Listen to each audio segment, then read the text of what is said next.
Jetësia normale e një njeriu mund të arrijë në 108 vjet. Një trajtim i ri i qelizave do na ndihmojë të jetojmë, pse jo, dhe 1/3 e jetës më gjatë. Teknika përfshin riprogramimin e qelizave në mënyrë që ato të funksionojnë si të reja.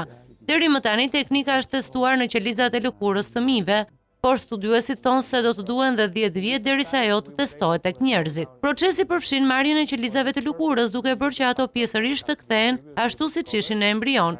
Minj të vjetër që u nënshtruan procesit dukeshin më të rinj. Ata kanë patur funksionin më të mirë të zemrës dhe kanë jetuar 30% më gjatë.